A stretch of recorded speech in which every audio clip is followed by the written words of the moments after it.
les voy a presentar a mis invitados porque sin duda también la atención de los peruanos de corazón está en Venezuela y en que realmente se genere un cambio con la democracia que tanto necesitan. Nancy Arellano, vicepresidenta de la Coalición por Venezuela, y Alfredo Flores, periodista y director de la ONG Ciudadanía Sin Fronteras, se encuentran aquí con nosotros. Gracias, buenas noches, bienvenidos.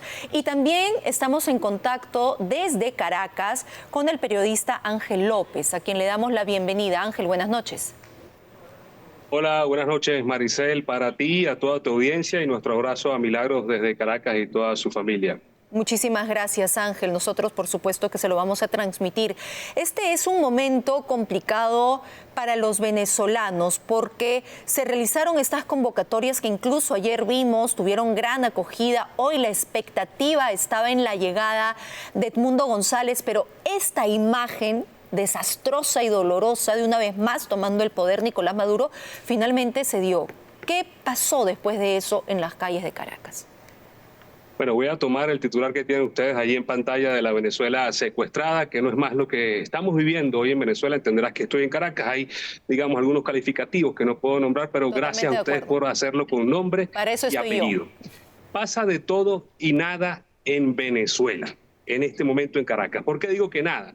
Nada, porque hoy 10 de enero lo que vivimos los caraqueños, los venezolanos, por lo menos en la ciudad de Caracas y seguramente muy en todo el resto del país, nada, 0 personas en las calles, muy pocas personas en las calles, un ambiente de alta tensión, de incertidumbre, de ansiedad también, pero nada que celebrar porque sin duda lo que se vio hoy a través de los canales o medios del Estado fue la juramentación de este elemento de la llamada revolución bolivariana, que no es más que Nicolás Maduro, que se juramenta no en el hemiciclo de la Asamblea Nacional, que no lo hizo como es costumbre hacerlo un presidente electo democráticamente en el hemiciclo, en el gran salón de sesiones de la Asamblea Nacional, sino que lo hizo en un salón contiguo a pocos metros de ese salón, y fue una juramentación, digamos, adelantada, improvisada, atropellada, con pocos líderes, como ustedes ya vieron a lo largo de toda esa transmisión, y que bueno, que celebraron ellos, pero celebraron a un extremo de Caracas minúsculo, digamos un 15% de asistencia que tuvieron allí, con por supuesto todas las fuerzas de seguridad.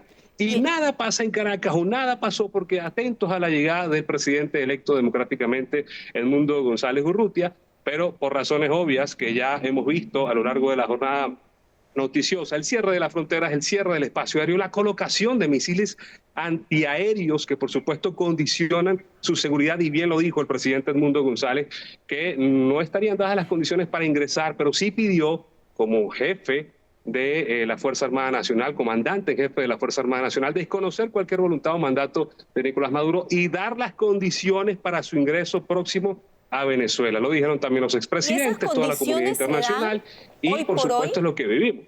¿Esa condición se puede dar hoy por hoy en medio de lo que seguimos viendo y en medio del respaldo que sigue teniendo de las Fuerzas Armadas Nicolás Maduro? Bueno, que se dé una situación de ingreso del presidente Edmundo González pasa porque elementos de la Fuerza Armada Nacional valientemente desconozcan al hoy juramentado en esa Asamblea Nacional, que es Nicolás Maduro, con el apoyo internacional, porque si tomo ese titular de nuevo, estamos secuestrados, ya lo hemos hecho todo en Venezuela como ciudadanos, tomar las calles, protestar pacíficamente, hemos creído en distintos elementos opositores de la llamada Mesa de la Unidad Democrática, y ahora esa lideresa que se ha puesto los pantalones y ha tenido mucha más voluntad que otros caballeros que han dirigido la oposición venezolana, llamada María Corina Machado, es quien lidera ese camino junto al presidente Edmundo González Urrutia. Pasa porque la Fuerza Armada Nacional o elementos valientes de la Fuerza Armada Nacional desconozcan al presidente Maduro y tomemos democráticamente un nuevo rumbo para Venezuela, Maricel. Ángel, escuchaba en estas últimas horas por parte de varios periodistas valientes como tú que quieren informar lo que está ocurriendo en Venezuela, que hay muchas restricciones incluso en la señal, que la comunicación es cada vez más restringida justamente para evitar esa labor. Bueno, pero total, o sea, yo vengo de los medios tradicionales de comunicación, de presentar noticias en televisión nacional abierta y en radio, es un blackout total. Lo que vivimos obviamente en la televisión, solamente en los medios del Estado, acceso a esa transmisión que vivimos hoy de Nicolás Maduro, y ni hablar de la cobertura que le han hecho a María Corina Machado. Pero si vamos al Internet, tenemos que estar en uso de, digamos, redes VPN que nos permitan el acceso a X, por ejemplo, a TikTok, que fue tumbado, por cierto, donde muchos venezolanos acuden allí para entretenerse, para ver, pero también para informarse. Entonces, tristemente, tenemos que acceder a esos elementos para poder estar comunicados y, bueno, a Dios gracias, por lo menos en Caracas, continuamos con servicios de electricidad, en otras regiones del país que sufren de racionamiento, pero esto no es nuevo, esto es histórico y la verdad es que requerimos todo este proceso para volver a cierta normalidad en la vida del venezolano. Y eso es esa es una mirada, ¿no? Como periodista, pero como ciudadano también. Es decir, tus compatriotas, quienes están en Venezuela, no tienen esos accesos que para nosotros son sumamente normales, sencillos, del día a día, ingresar a las redes sociales, para lo que tú dices, entretener e informar. Eso no puede tenerlo un venezolano. No lo puede tener, pero sin embargo existe el boca en boca. O sea, el venezolano, aún con el miedo que hemos tenido, por ejemplo, hoy, que no fue que salimos a celebrar nada, porque no había nada que celebrar. Obvio. Celebramos el día de ayer la reaparición de María Corina Machado. El venezolano sale sin miedo y tomó puntos donde estaba el chavismo concentrado, elementos del chavismo, círculos, llámense colectivos de todo tipo, y fuimos invadiendo cada espacio. Pero el venezolano tú lo escuchas en la panadería en la mañana, en el transporte público, hablando del día a día, o sea, del descontento que hay. Hablan de María Corina, hablan de Edmundo. Pero sin ese acceso a Internet. Ni eso. Aún sin tener acceso a toda la información en Internet. Simplemente comunicación vía WhatsApp, vía Telegram, el boca en boca, porque el venezolano ha sido tan golpeado que sencillamente perdió el miedo.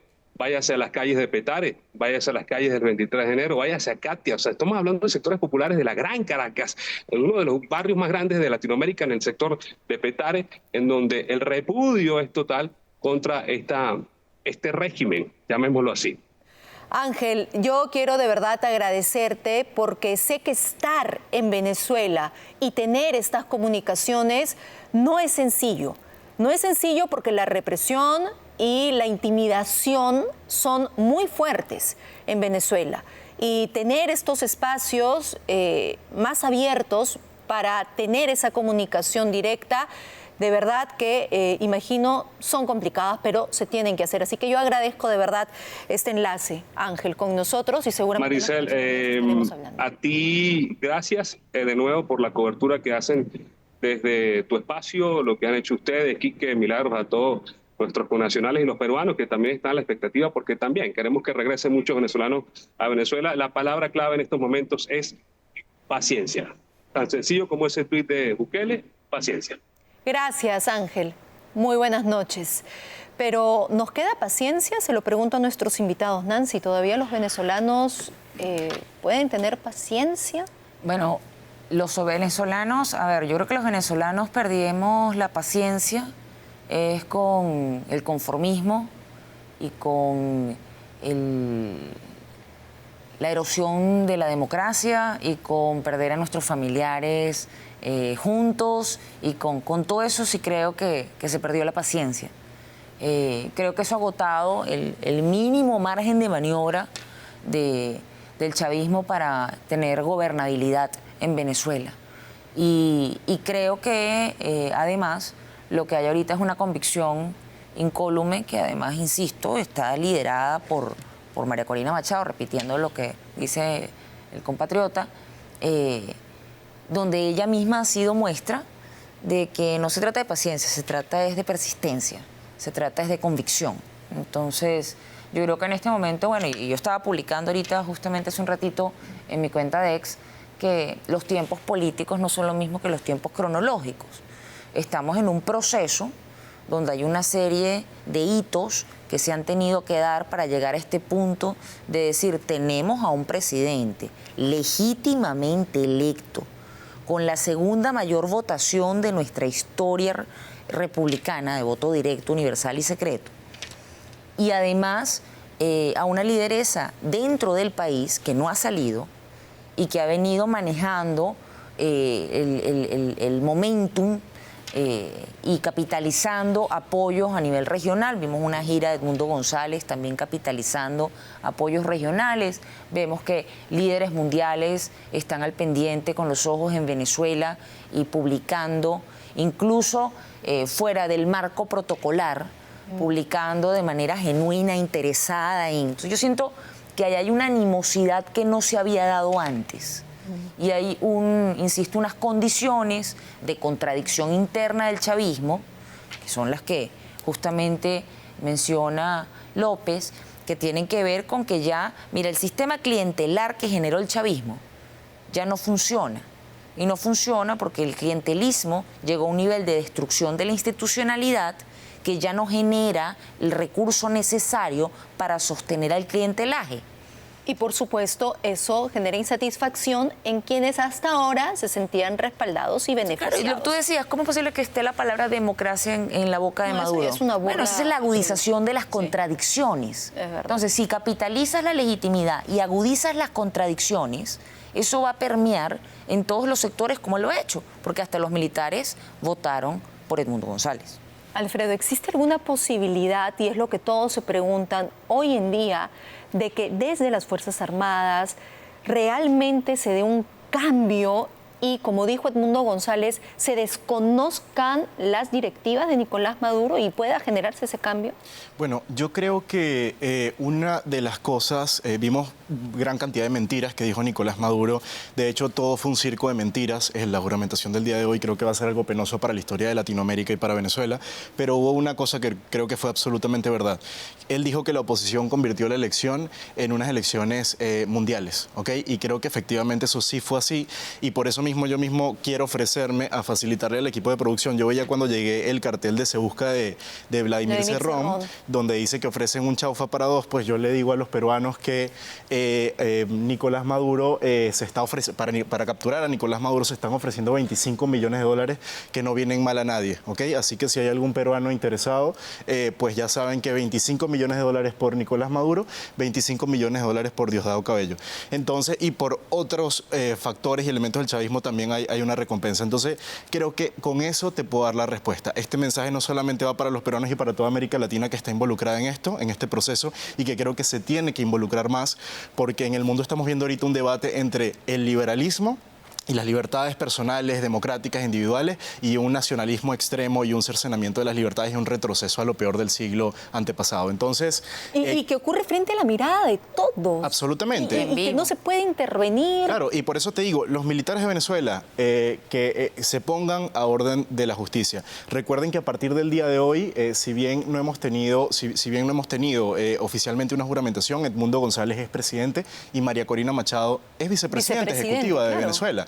Entonces, yo, si fuera militar, si fuera policía, no me atrevería a ponerle la mano encima a una autoridad ejecutiva de un país. Creo que podría tener consecuencias. ¿Qué tan importante, bajo lo que dices, es el apoyo de Estados Unidos o la intervención en estos momentos? Creo que es esencial, pero creo que todo lo que se haga tiene que ser de manera colegiada. Hay una experiencia muy interesante que ocurrió en el 2017, justamente en Gambia. Hubo un presidente que decidió no reconocer los resultados de las elecciones unilateralmente y se generó una coalición regional, tanto humanitaria como de seguridad, para realizar una operación dentro del país y restablecer el orden. Entonces yo creo que aquí todos los actores son necesarios, es importante que participen, y el mensaje para las Fuerzas Armadas, como te digo, es que ahí hay 50 millones de dólares nada más por Diosdado y por Nicolás Maduro. Entonces creo que eso puede ser un incentivo importante. El incentivo para los venezolanos, ¿cuál es? Porque yo les decía al momento de entrar al aire, qué desgastante esta situación en la que cada cierto tiempo creemos que la esperanza se va a concretar. Y luego nos vemos luchando en el mismo camino. ¿Qué va a pasar o en qué momento realmente vamos a poder tener ese cambio? Bueno, yo creo que, como decía antes, el momento político está en desarrollo. Insisto que hay una serie de condiciones. O sea, tenía que llegar el 10 porque el 10 es el momento que dota legitimidad al hecho, al acto de la usurpación del cargo que está tipificada en la Constitución venezolana, que está ejerciendo Nicolás Maduro, e incluso el delito que están cometiendo los militares que pretendan sostenerle en esa posición. Insisto, esto está en desarrollo, y en este desarrollo hay una serie de elementos que se han venido dando y que tienen que darse, porque no se trata de quién golpea más a la Constitución. Se trata de quienes están trabajando en torno al constitucionalismo democrático, que tiene herramientas para defenderse, y eso no se puede olvidar. Cuando hablamos, por ejemplo, de injerencia o hablamos de intervención, es una cosa, pero cuando hablamos de cooperación, porque resulta que tienes unas autoridades legítimas que están viendo amenazada el poder soberano, el principio de autodeterminación de los pueblos, que le encanta a la izquierda retrógrada sobre todo mencionar y ufanarse de ese principio para someter a pueblos, diciendo que esa es su forma de gobierno. Y ese ha sido uno de los principios, por ejemplo, muy mentados por la dictadura cubana. En Venezuela está muy claro cuál es el mandato y cuál es el principio de autodeterminación, o qué manda el principio de autodeterminación, y por tanto se da otro principio a nivel internacional, que es la responsabilidad de proteger. Tal cual. Y bajo la responsabilidad de proteger, que son principios pactados después de la Alemania nazi y el conflicto de la Segunda Guerra Mundial, estamos hablando de que se determinan dónde están las amenazas a nivel hemisférico, qué puede pasar cuando resulta un vecino que no respeta códigos. Porque si no respeta códigos a la interna, es muy probable que no lo termine haciendo a la externa, porque el poder es codicioso y es expansivo. ¿Y hasta dónde va a llegar? Este no es un tema donde podamos ignorar, como lo hizo lamentablemente Europa en la Segunda Guerra Mundial, que lleva a lo que lleva y que justamente trae consigo después todo el andamiaje internacional con el que hoy contamos, además del sistema interamericano que ha realizado lo propio. Entonces nosotros como región tenemos la responsabilidad de no repetir errores, de aprender del camino que ha pasado, porque en efecto es cansón. Sí. Los esfuerzos ciudadanos, los esfuerzos de los líderes sociales, y que los esfuerzos no se tenga inmediatamente y que no se termine. Resultado. Pero no es menos cierto que nunca, como antes, se han tenido todas las condiciones de la letra chiquita para operar sobre el sistema legítimamente de contención de la destrucción democrática en Venezuela.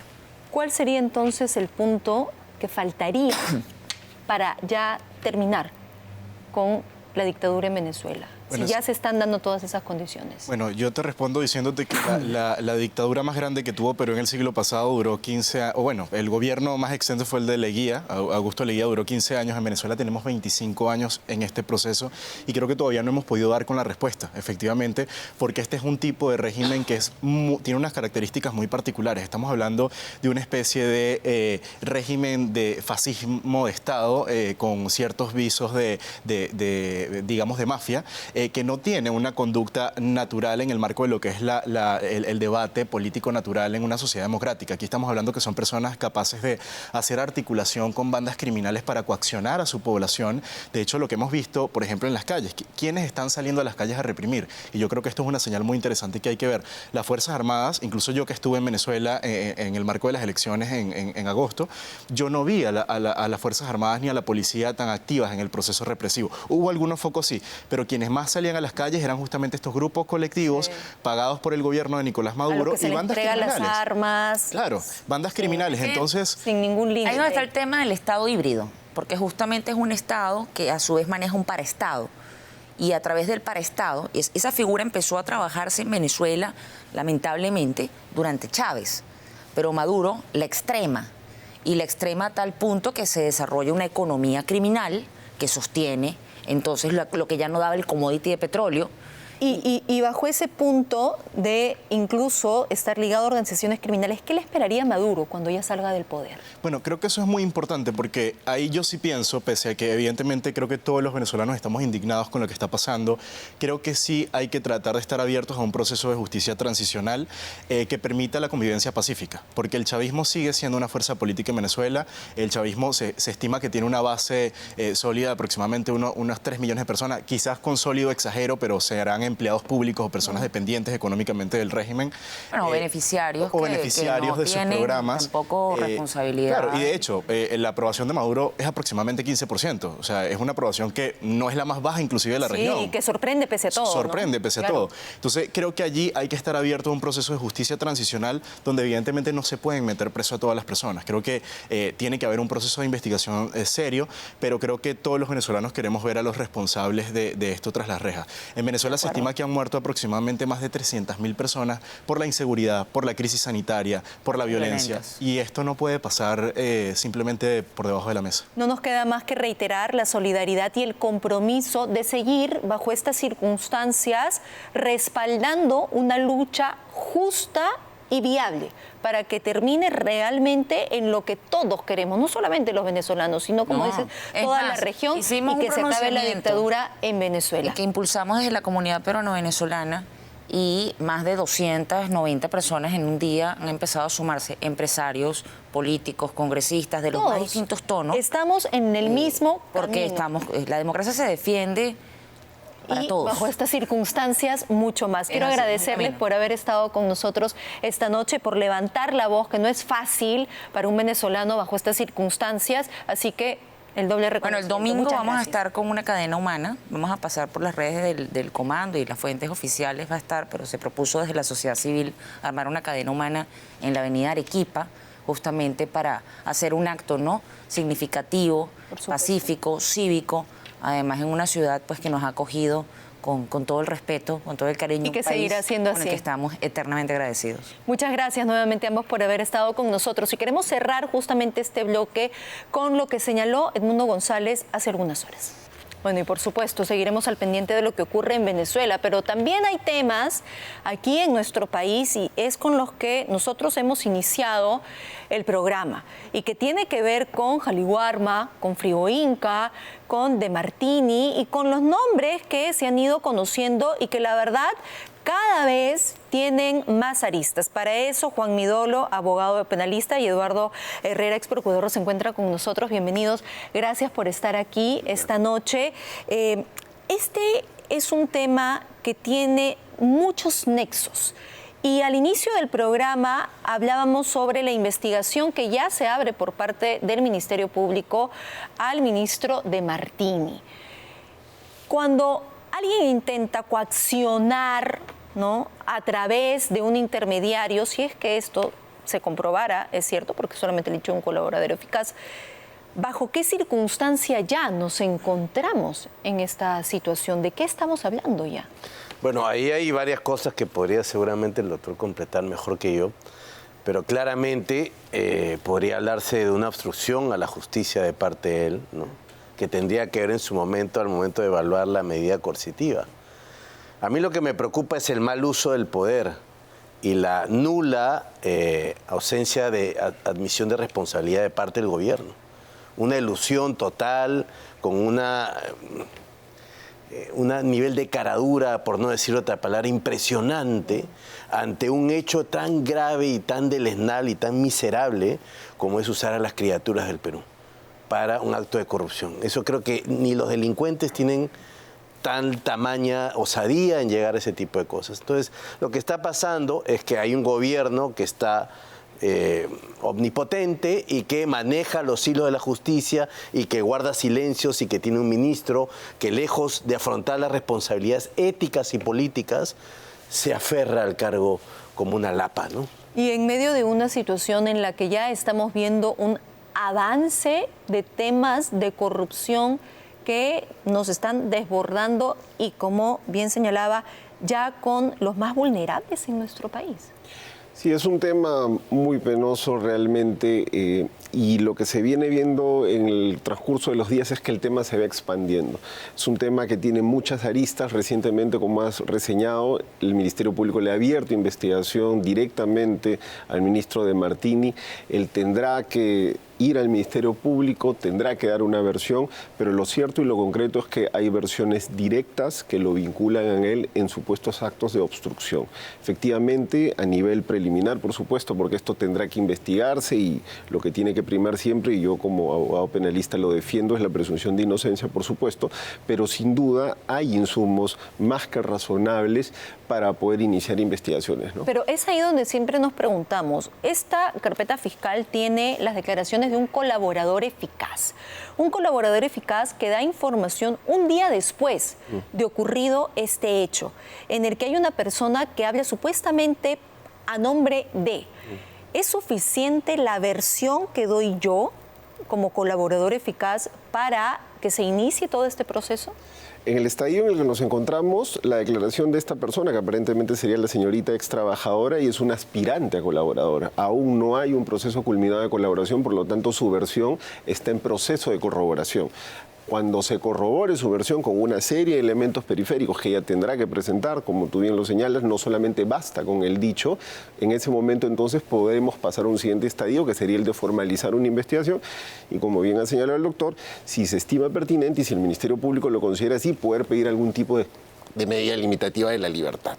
Entonces, para el nivel en el que nos encontramos, lo que hay es un caso que amerita una investigación. Hay un caso que al momento en el que nos encontramos reviste varios delitos que podrían haberse producido acá. Podrían haber temas de corrupción de funcionarios, temas de colusión, de cohechos, coimas, obstrucción a la justicia. Si esto se comprueba que se ha realizado con la participación de más de una persona, como es lo que aparentemente ha sucedido, hay más de un funcionario público del MIDIS que estaría involucrado en esto, más los empresarios, los privados, pues podría hablarse de un contexto de una organización criminal. Entonces es un caso bastante complicado. Y muchos se preguntan, ¿es este el momento en el que De Martini, incluso Morgan Quero ha sido mencionado, tendrían ya que dar un paso al costado? ¿Basta con este hecho y el conocerse esta declaración o tendrían que avanzar las investigaciones? Yo creo que es una distinta a la responsabilidad legal a la responsabilidad política, ética. El señor De Martini se ha debido hacer hace rato, desde el momento en que salta el escándalo, porque él tiene una obligación moral, ética sobre su ministerio. Y ahora con lo que ha salido del audio, el señor debería renunciar hoy, porque es un audio escandaloso la revelación que ha hecho la unidad de investigaciones latina, ¿no? Que hay presuntamente alguien que le ha ofrecido dinero a un testigo. Eso es muy delicado, ¿no? Y vemos a un ministro que, lejos de eso, se escuda en el Congreso, que también lo ha rescatado de varios pedidos de censura, hasta 2. ¿Y por qué se da ese respaldo ante un hecho que yo estoy completamente de acuerdo con usted? Hemos visto casos de corrupción sumamente graves, pero que estén dirigidos a afectar directamente a una población tan vulnerable y con niños siendo los protagonistas, es inaceptable por donde se le mire. Sí. Es el peor caso de la corrupción. Es el peor caso de la corrupción y parece que no le indigna a la población, ¿no? Porque no lo veo en tendencia en Twitter, veo otras cosas más. Nosotros con la Oficina Legal Anticorrupción, eso sí tengo que decirlo, que es un proyecto de la Defensoría Nacional y Proética, nos hemos pedido constituir como parte en ese tipo de casos. Porque es bueno que la sociedad civil tenga voz. Yo no confío en la Fiscalía, yo no confío en lo que hacen los poderes del Estado y por eso es que la sociedad civil tiene que intervenir. Ahora bien, ¿por qué el Congreso de la República blinda? Porque es parte de un acuerdo entre gobierno ejecutivo y poder legislativo para mantener y tener ciertos personajes como el señor De Martini ahí. Si existiera alguna relación entre Gambrinus y el ministro De Martini, no sé si de repente una relación exactamente amical, pero sí, ¿no? de conocerse, ya invalidaría alguna clase de contratación o de acercamiento para poder tener justamente estas licitaciones en Jaliwarma. A ver, lo que normalmente contestan los políticos que están investigados en este tipo de casos es que no son amigos de las personas que luego los indican, ¿no? Y esto es un tema que no pasa por un subjetivismo de poder llegar a determinar si es que son amigos o no. Lo cierto y lo concreto es que hay más de una circunstancia que los vincula y que acredita una cercanía. Ya por el nivel de investigación en el que nos encontramos se ha podido advertir que este señor tiene varias visitas en el ministerio, que hay fotos en las que han participado en un mismo ambiente. Me parece que ha habido un velorio de un viceministro. Entonces hay una serie de circunstancias que sin duda lo vinculan. ¿Esto es suficiente para ya determinar que el señor ministro es responsable? Sin duda no. Ahora, un poco rescatando lo último que señala mi colega, ¿no? Sin duda toda esta situación a nivel político, a nivel de gobierno, debilita bastante el gobierno de la presidenta Boluarte. Entonces no entendemos cómo todo este tipo de cosas que van pasando en el tiempo no la hacen a ella reaccionar y no cambia a estas personas que sin duda solamente perjudican su labor. Ahora, legalmente favorece al ministro De Martini el hecho de que haya tomado acción y denuncia contra el señor Guillén. Justamente tenemos lo que les estaba comentando al inicio del programa, esta denuncia que hace el ministro De Martini, ¿no?, contra Carlos Guillén. y en la que señala que estaría tomando su nombre para traficar influencias y ofrecer supuestas ayudas a terceros. Asimismo, el señor Guillén dice habría señalado que su persona habría beneficiado a la empresa Gambrinos para las contrataciones del año 2025 y bueno, lo que habíamos comentado, ¿no? Para tener esta reunión en la que parece que querían tener más información de parte de este colaborador eficaz y que corresponde con algunos hechos ya antes mencionados. Esto, digamos, puede respaldar al ministro de Martín y es una acción legal que lo va a sostener cuando sigan las investigaciones. De ninguna forma, esta es una respuesta para la tribuna, no tiene ningún tipo de relación con la investigación, es claramente reactiva ante la sindicación que ha realizado este señor respecto del ministro, o sea, no tiene ningún tipo de relevancia. Me imagino que lo que busca es tratar de ir por algún tipo de querella, señalar más adelante que le está difamando, pero esto no tiene nada que ver con la investigación que lleva a cabo el Ministerio Público, que va por cuerda separada y que ningún tipo de denuncia que el señor pueda hacer lo va a sacar de esta investigación. Y tendría que demostrar si ha existido o no esa cercanía con el señor Guillén, ¿no? Esos chats que nosotros hemos mostrado solo una parte, pero no tenemos la totalidad, ¿no? De las conversaciones. Bueno, entiendo, el teléfono está lacrado, está en el Ministerio Público, en el desarrollo de las investigaciones se van a tener que hacer las pericias, se va a abrir el teléfono y se tendrá que verificar, ¿no? Este es un tema en el que la presidenta está implicada también como exministra, ¿no? Y que ha sido parte del sector. Entonces, ¿qué tanto le alcanza todo este escándalo de Jaliwarma a la presidenta? Total, hay una responsabilidad moral, evidentemente, ¿no? Máxime si aún este testigo que supuestamente ha ido a ofrecer una ayuda a la persona involucrada es cercano a la presidenta. Entonces, esto no funciona solo, es un gran aparato que existe acá. La presidenta tiene mucho que responder y lo único que dice, con su vocero además que está cuestionado, entonces tenemos una carencia de legitimidad absoluta. Y ahí la responsabilidad del Congreso es hacer control político. O sea, yo no veo una acción ahí y la verdad es que los niños de este país están desprotegidos. Hemos visto casos en Puno que criaturas que tienen problemas psicológicos, que tienen problemas en la noche, que no pueden dormir. Hoy hemos conversado con deudos de las familias en Puno. Y eso es dramático. Y el gobierno que lucha por los más pobres les da un desprecio de esta manera. Y la verdad es que hasta duele, ¿no? Como Terrible. Peruano realmente duele. Al inicio del programa también detallábamos lo que se tiene en la carpeta fiscal y nos llamaba la atención, no sé si usted nos puede guiar un poco mejor en eso, las fechas que se tienen, porque lo que se determinó es que la denuncia se recibe un 19 de diciembre del año pasado, la declaración de este colaborador eficaz, y que el hecho ocurre un día antes. Entonces nos preguntábamos sobre la celeridad, la rapidez, digamos, en las fechas y las cercanías que existen entre el hecho y ya esta declaración en el Ministerio Público. ¿Suele ser así, darse de esta forma? Bueno, sin duda hay una proactividad que debe también responder a algún tipo de interés que tiene esta persona. No creo que sea un ciudadano ejemplar que lo que busca es que desaparezca cualquier tipo de corrupción en el país, ¿no? Sin duda es una declaración interesada. Esta persona ha ido con esta información que la Fiscalía sin duda le ha parecido interesante, ha recabado esta investigación, pero más allá de los tecnicismos que se puedan cuestionar o no aquí, de la rapidez o no que pueda haber existido,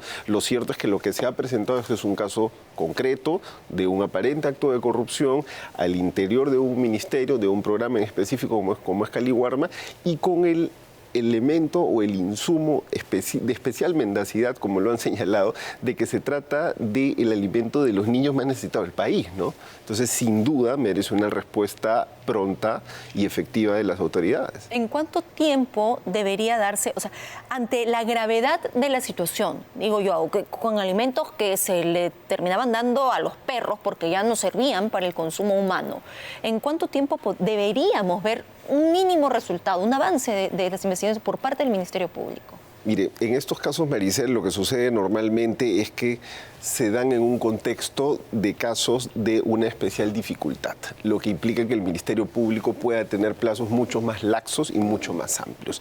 Eso no quita que puedan haber respuestas en lo inmediato, como por ejemplo retirar a los funcionarios que estén involucrados, como por ejemplo optar por algunas medidas limitativas de la libertad para algunas personas, realizar las medidas de embargo que se estimen pertinentes, sin perjuicio de las acciones que debe realizar el Ministerio, por supuesto, me imagino yo, de retirar a esta empresa, de renovar a los proveedores y de atender esas necesidades, ¿no? Pero a ver, es una ilusión pensar que en lo inmediato este caso se va a resolver, pero sin duda esto es un primer paso y las respuestas se tienen que dar con la celeridad que esto amerita, ¿no? El Ministerio Público tiene plazos, pero el Ejecutivo no.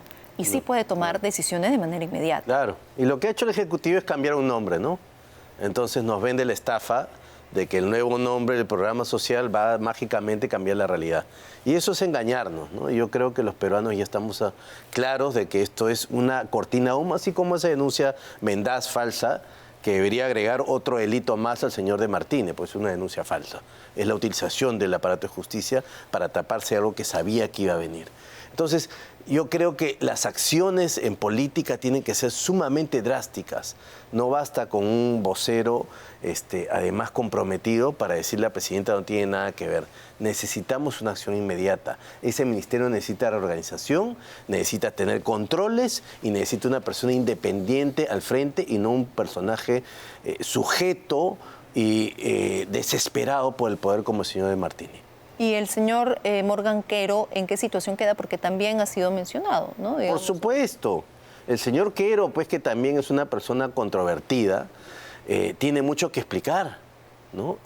Ahí hay una responsabilidad más circunstancial, no sé si legal o no, pero de todas maneras hay una responsabilidad moral. Yo creo que la palabra moral, la palabra ética, es un asunto menor para este gobierno. Se parapetan en la legalidad y en el artículo y en el decreto supremo para tratar de parapetar. Si muestra eso es lo que está pasando con la detención preliminar, que es una norma que no sale. Y que hasta ahora estamos esperando, pero que dicen están en los plazos respectivos y que no es desidia del Ejecutivo. Y termina no favoreciéndolos. Y que, claro, termina favoreciendo justamente a quienes están implicados, claro, muy cercanos al Ejecutivo. Sí. Y aprovechemos que lo he puesto sobre la mesa, esta dilación en dar una determinación específica sobre esta detención preliminar aún en casos de no flagrancia, tiene un trasfondo, sin duda. Específicamente no lo van a decir, pero van pasando los días y va beneficiando a más personas.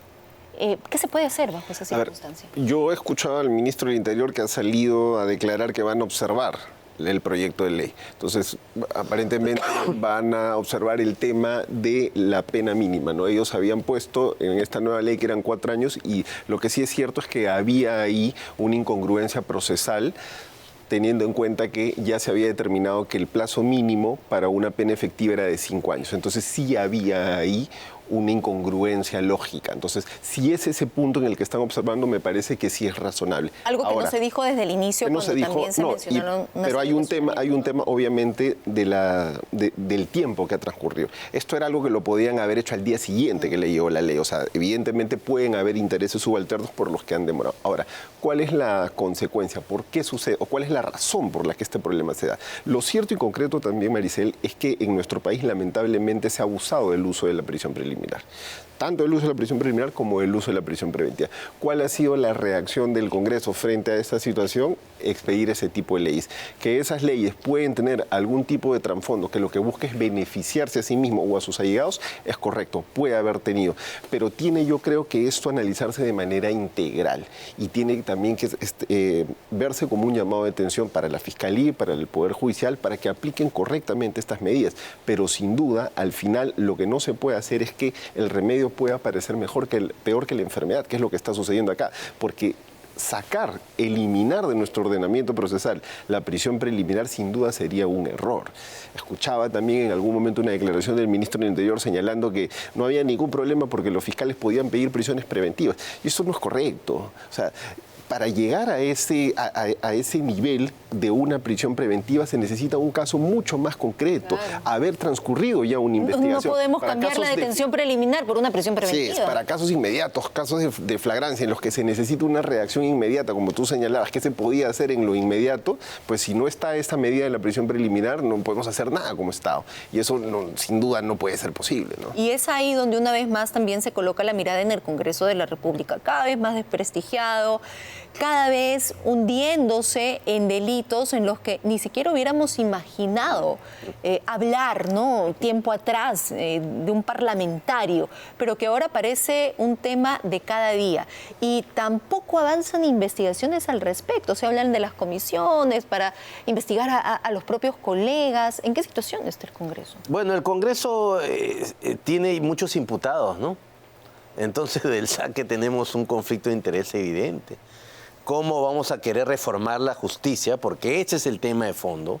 Las leyes no pueden estar aclarando los errores de los jueces ni los fiscales, sino que es una reforma de justicia la que tiene que venir. Si la reforma la van a hacer los imputados. Entonces estamos en el mundo al revés. Este Congreso no tiene la calidad ni la legitimidad para hacer una reforma de justicia, porque están poniendo parches porque no saben, no han llamado especialistas, no hay una reforma estructural, integral, sistémica, sino parches cuando conviene. Y tenemos a gente desavisada como el ministro del Interior que sale diciendo cosas porque, bueno, pues tiene la posibilidad de hablar. Entonces, al final del día, la institucionalidad del país que reclaman muchos personajes está menguada, porque las personas no tienen confianza en lo que va a pasar en las instituciones, no creen en lo que pasa en el Congreso, no creen que pasa en el sistema de justicia. ¿Y a qué nos lleva eso? A la barbarie, a que venga un outsider alocado y trasnochado como quien sabemos y diga vamos a acabar con todo esto al estilo Bukele. A eso podemos llegar, ¿no? Y llevado por nuestras propias instituciones que son las que deberían velar justamente por nuestros intereses. Pero bueno, esa es nuestra realidad. Gracias a ambos por haber estado con nosotros esta noche. Un placer haber conversado con ustedes. Nos vamos a la pausa y regresamos.